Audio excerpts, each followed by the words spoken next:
All right, so we got a GE dishwasher here. If you hear it,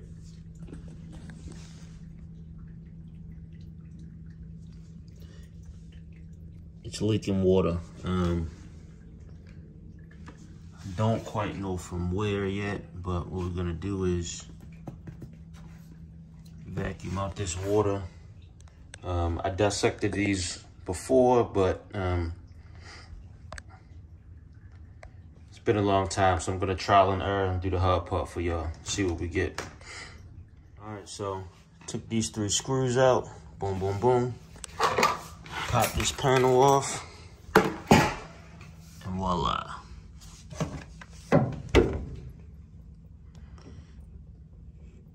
This is where we at. Doesn't look like it's gonna be a bad fix. So I'm gonna drain the rest of this water out. Just unscrew this bad boy here.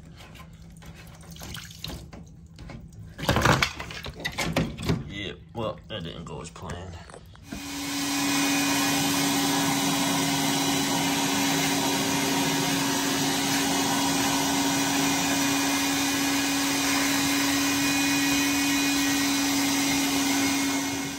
So this thing's set right there, like that. All it took is nut driver, squeeze that clamp, and boom.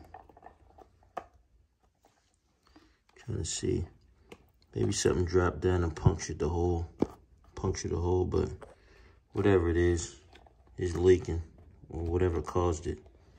Yeah, what is that? Wear gloves. Actually, just sitting here playing with it, I found out what the problem was. It looks like some type of wire, underwire to a bra safety. Yeah, like a bobby pin. I don't know if y'all know what it is, but I think it's a bobby pin, something, whatever it is. That's it. Got a new part. I'm just gonna swap this over to that, pop that back on, give it a test run, and see what we get.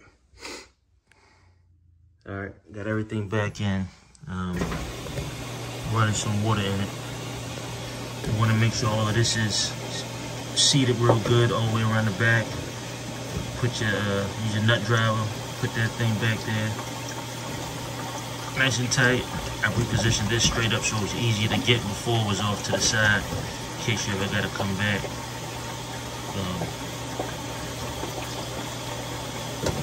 Just doing a little test run for some leaks. So far, so good.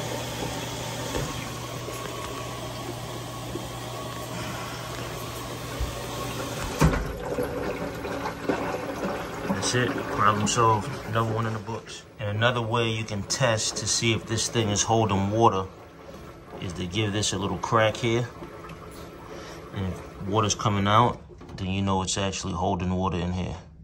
And that's about it. A couple other components down there, but it's not what we're working on today.